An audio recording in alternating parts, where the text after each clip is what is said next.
Welcome to another inspiring episode of Meet the Mentors. Today we have with us a dedicated and a passionate teacher, Mr. Sudhir, who leads the organic gardening initiative at Goethals Memorial School. With a deep love for nature and hands-on learning, he has been guiding students to understand the importance of sustainability, hard work, and environmental responsibility through organic gardening. Mr. Sudhir has played a crucial role in teaching students not just how to grow plants, but also valuable life lessons about patience, teamwork, and rewards of nurturing nature. Sir, it's an honor to have you with us today. Welcome to Meet the Mentors. Thank you very much for having me on this episode of Meet the Mentor. I would like to take this opportunity to greet all the Christian brothers who have been so supportive of our project here in Goethals. I would also like to thank the brothers for their dedication and for carrying on the charism and the vision of Blessed Edmund Rice. And I would also like to thank the ex-teachers and the present teachers, the students, and especially the parents who are very, very supportive of this organic gardening project. Thank you so much for having me on this show. So to begin with the questions, how would it be like if we start from your childhood? Well, absolutely. What would you like to know about my childhood? So how has your childhood been like, sir? Well, for anyone growing up in the early 70s, life was very difficult. But especially for someone growing up in a slum where there was hunger, violence, alcoholism, unemployment, and everything to do with poverty, I have seen it firsthand. So I grew up in a very, very poor family.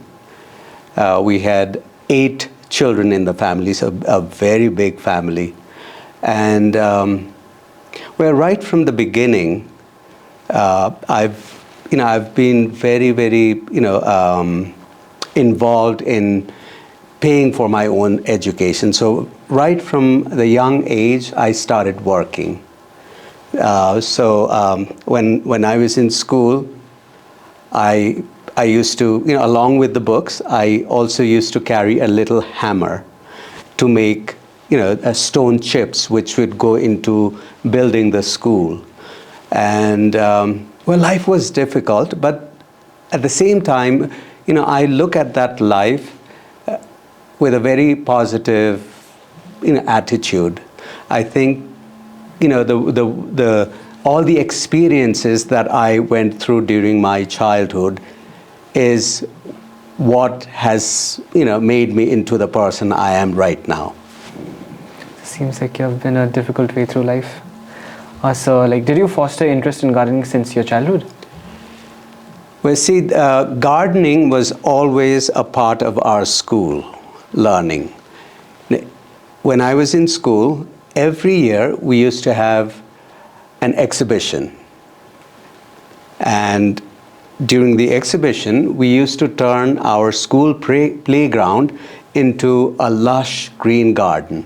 So each class used to be given a section of the playground, and in the 2 months that we were given, we had to turn that very rocky and sandy playground into a lush green garden.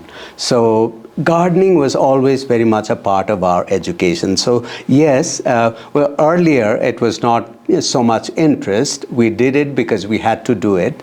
But as I grew up, it became part of my life, part of my education, and I started growing interest in gardening. So that's how I've been sort of shoved into that love for gardening.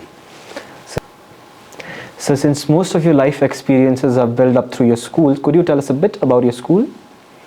Well, I went to St. Alphonsus School, and that school has a very special history. The school building itself was built by the students, because our headmaster, Father Abraham, he didn't have enough money to build the school. So he asked the students, if you want a new school building, you have to help build it. So half the day we used to be in the classroom in the old building, and the other half of the day we would spend in the construction site, carrying rocks, carrying sand, breaking stones, or making hollow blocks. So, the school building was built by the students. And when I entered the school, most of the construction was done, except for the playground, which was still in quite a messy state. There were, piles and piles of rocks all around. So we had to move all those mountains of rocks to make space for the playground. So as a 5-year-old, I have moved many mountains. So, and then the other special thing about this school is we used to have a chicken farm on the terrace. So any student who couldn't pay their school fees, especially the poor students, they would have to work 1 hour in the morning before school started in the poultry, and then another hour or 2 hours after school. So that is how we paid for our own education. So I can proudly say that I was given that opportunity to pay for my own education. So, which was a big relief for my parents, because they were really struggling, because they had 8 hungry mouths to feed. So I, along with my 4 other brothers and 2 sisters, we worked since our childhood to pay for our own education, and I feel proud that I was given the opportunity to do that. So since you have been working since a very young age, so before coming to Goethals, did you have any workplaces? See, most of my life, I've done only volunteer service. I spent almost 40 years with Father Abraham, who was a Canadian missionary here in Kurseong.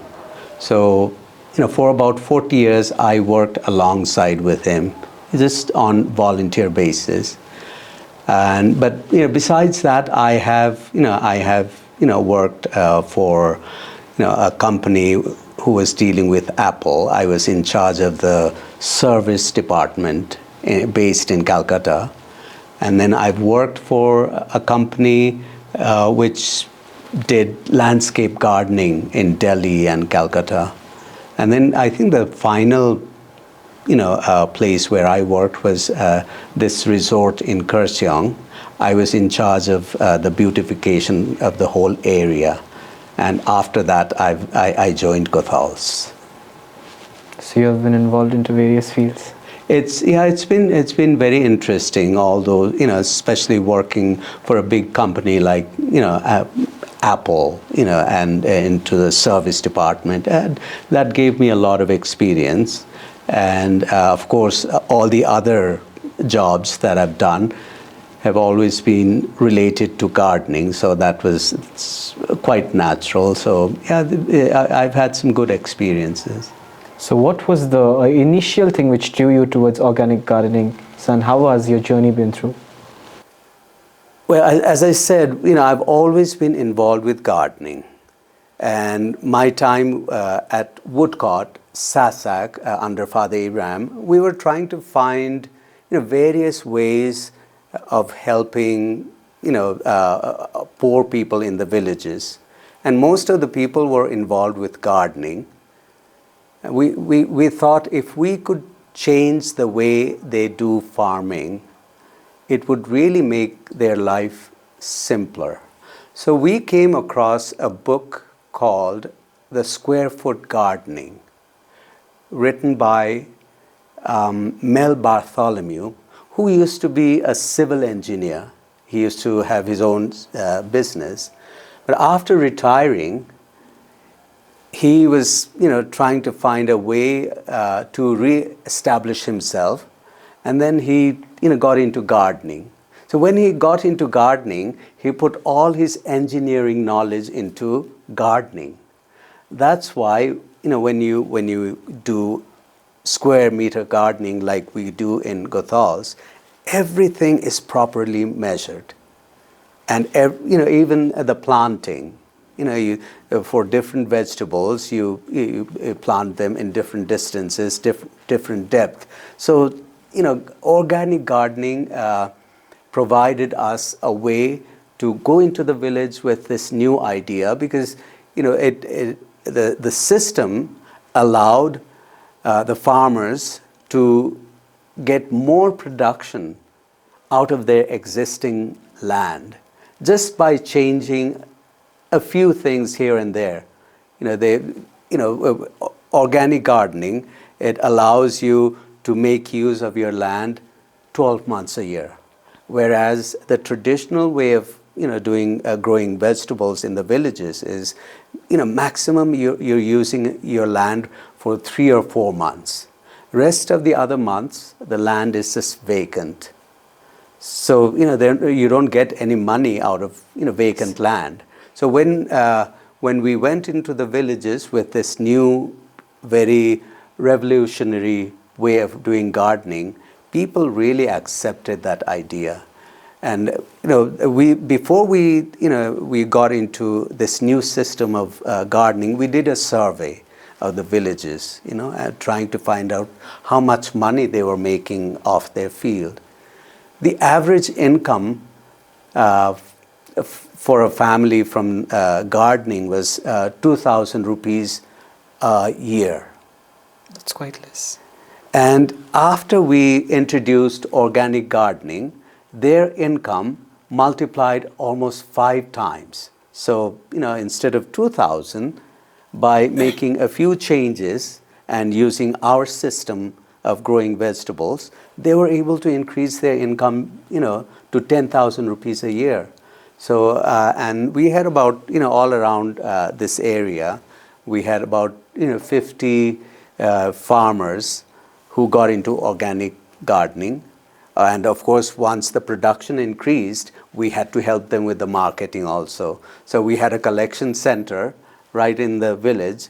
Whatever they produced, they would bring to the center, and then we would do the marketing for them, and then give the whole money back to the farmer. So, it was just not, teaching them how to grow. When you're trying to help people, you have to help them right till the end. So they produced, we helped them market, and then we gave them the money back, and they had all this extra income which they could use for something else. So I remember having my first organic gardening class in 2019 when I was in class 6. So how long have you been in Goethals, and how has your journey been through? Well, we started gardening, organic gardening in Goethals in 2018. Okay, and we started by having each student had a plastic grow bag. We didn't have the organic gardening then, so each student had a plastic grow bag, and they were growing their spinach and beans, and we were sort of doubtful whether our students would accept gardening as part of their learning. Initially, we did have some issues because getting your hands dirty is always it's not a very comfortable thing for young boys. But once they got the hang of it, we just couldn't keep them out of the garden. So we started in 2018, and then the lockdown happened. We thought that was the end of organic gardening. But during the lockdown, I think organic gardening was more productive than when the students were here in school, because during the lockdown it was not just the students who were doing the gardening, the whole family was involved. As you might have remembered when we gave you assignments like making compost, it was just not you doing the gardening. Your whole family was involved, and that was a beautiful gift at a time when everything looked so dark. People were sort of cramped in their own homes, and organic gardening gave them something to do outside their home, and they really appreciated that. So 2000 for 2 years it was online gardening, and then after that, during the lockdown, we tried to build the new organic gardening complex. So when the students came back in 2020, they had a brand new garden, and each class had their own section, and they really, the students really love it. They love every moment, every minute of the time they spend in the garden. So what were your first thoughts when you joined Goethals, and have you seen any significant change in the school? Well, my first thought, as I said, was, I was very doubtful. A school like Goethals, where students came from, very different background, different from the background that I came from, whether they would actually accept, working with their hands. And as I said initially, not with all students. A few students, they sort of try to revolt, maybe not exactly physically, but in the way they commented about doing something with their hands and using compost. But later on, once they saw the value of what the gardening could teach them, I mean, it was a day and night difference. Now, I think the students are very sad if they miss one organic gardening class. And I see a big difference in the attitude of the students. In the classroom, you can't always be happy, smiling, because you're tensed. You're trying to learn something which sometimes is very difficult to grasp the meaning, and you're very tense. Whereas in the garden, all the students are smiling and they're having a good time. At the same time, they're learning many things. The main thing that they're learning is nature is very precious. There's so many lessons to be learned from nature. I think one of the most important lessons our students have learned from organic gardening is to be patient. Our culture, you want everything now, you want everything to happen immediately. That's not how a garden works. You plant a small seed and you have to wait. You have to wait maybe a week or 10 days before you see a tiny plant coming from that tiny seed. You have to wait. So, I think, our children in Goethals, they've, by, being involved in the garden, I think that quality they've developed now. They know how to wait for things. It doesn't have to be immediate. It's not like instant coffee, put something, mix, and you have it ready. Gardening teaches you to be patient. Yeah, I mean, you have to follow nature's law. So our students have become very patient, and then they're always joyful. And I think they've also learned how to handle failure, because gardening, I mean, you don't always succeed in gardening. You get very expensive seeds. You have good soil. You plant the seeds. Nothing happens. There's something's wrong somewhere. The seeds don't germinate, and that's a failure, no? But then there's something to be learned. Not everything is in your control. What you have to do is you have to give your best, and what happens after that, it depends on Mother Nature. And of course, it depends on the Almighty also, because but the thing is, you have to try to give your best, and our children have accepted that fact. It's not always success, but the thing is, I have given my best. So how has teaching changed before and after COVID-19? See, before COVID, I think it was the students, the learning process was quite different. Even the teaching process was different, and with the use of gardening as a teaching tool, the students have accepted the fact that there's so much to be learned, so many things can be taught through gardening, science, hygiene, geography, even literature can be taught through gardening. And I think more and more teachers are now accepting the fact that yes, there's so much to be learned from gardening, and they could incorporate what they learn in classroom with what they actually do in the garden. So that is very important, and I think most of the teachers and even the students have accepted the fact that gardening is a very, very special teaching tool.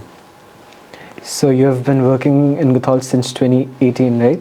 That's so right. Can you share a special memory of yours in Goethals?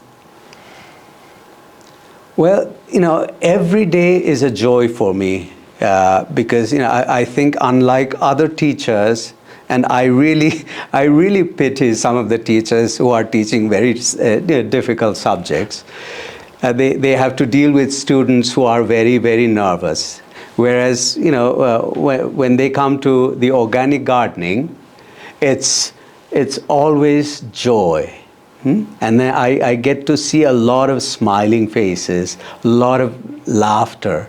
And the best thing, I really look forward to every day is, especially when the smallies come to the garden.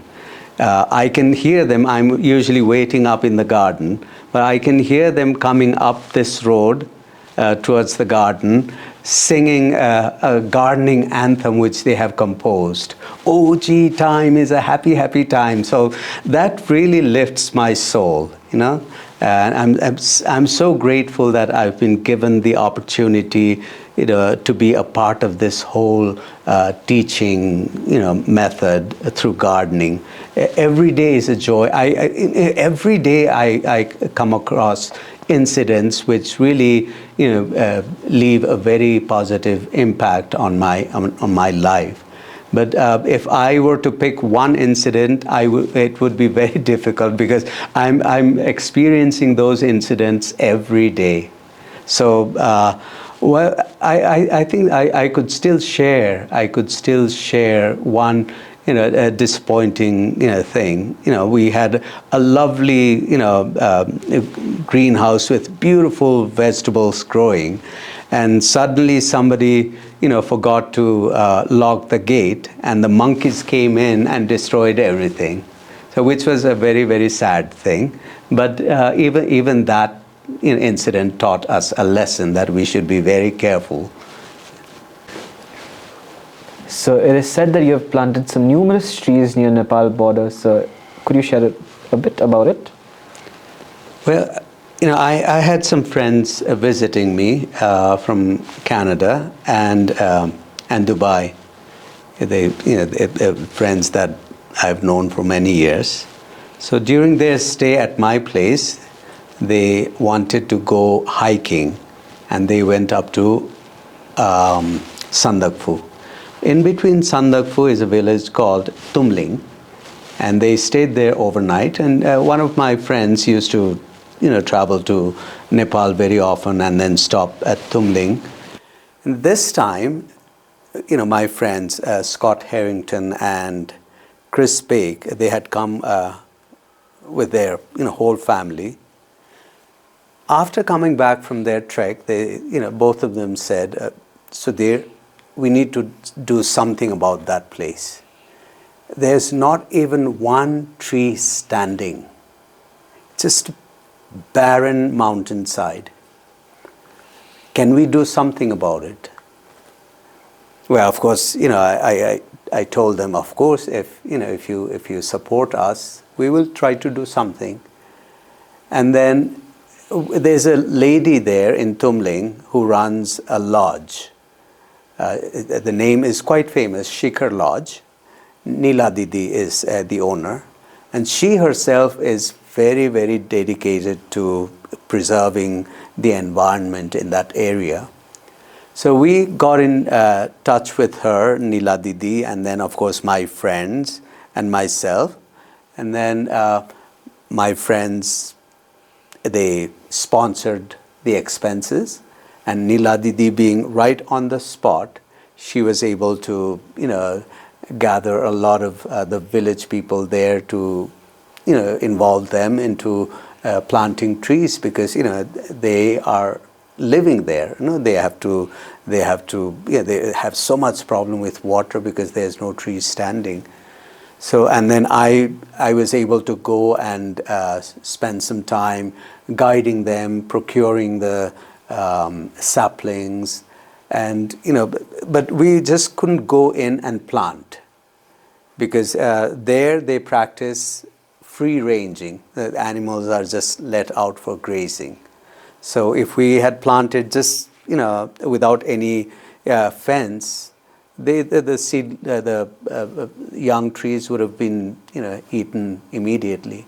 So the first thing we did was we put a fence around the whole area, about 80 acres, I think.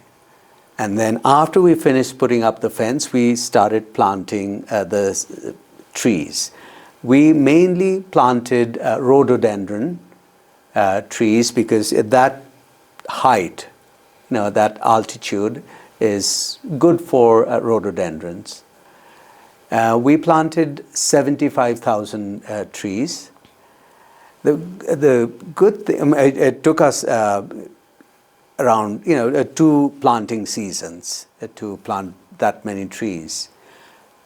But because of the fence, the trees were safe inside, and they, I think the mortality rate we planted 75,000 trees, maybe 5-10,000 didn't survive, but 60,000 rhododendron trees are now growing there, and after 10 years, most of the trees are blooming. So every year during April, May, that whole mountainside, which was barren, just brown, exposed mountainside, now it's a beautiful, beautiful part of that remote Nepal.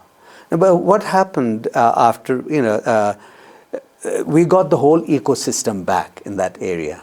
Before we had the trees, there were no birds, no bees, no wild animals. But since we have the forest now, after 13 years, we see a lot of, many different species of birds, bees, insects, bugs, wild animals, So as I say, we got the whole ecosystem back. It took about 13 years to do that, but it is possible.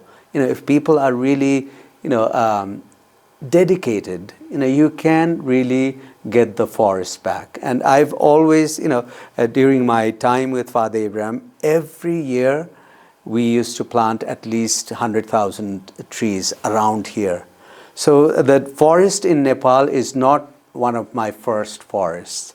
That is just the third forest that I've seen regenerated.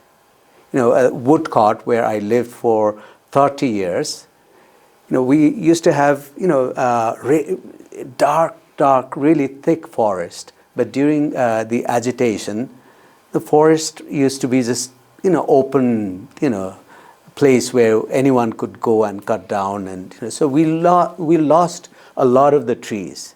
But then because of our annual planting program, we got the forest back there.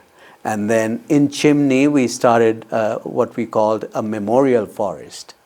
If any family wanted to plant a tree in the memory of someone they've lost, they could come up there and plant a tree.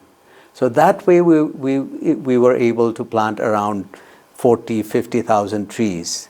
So, the forest above Woodcote, we were able to regenerate, and then the memorial forest, and then of course the forest in Tumling. So altogether, I must have planted around 5 million trees, and it's really important that people save the forest, because it's from the forest that we get so many of our daily essentials. Water is one of them, and of course we can stop landslides and soil erosion.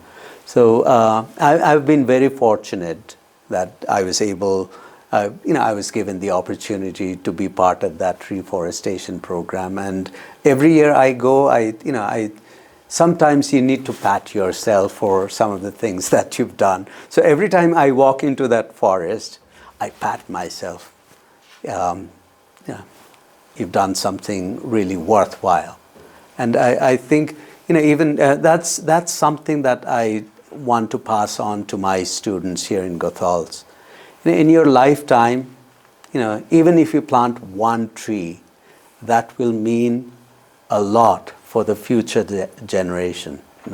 So and we have planted quite a few trees in the last eight years, and we will try to increase the number that we plant.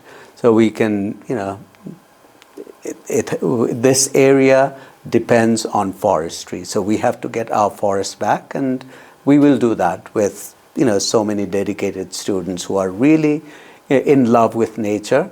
I think we can get most of the forests back, and it's so, I'm so lucky that I've been part of that forestry plan.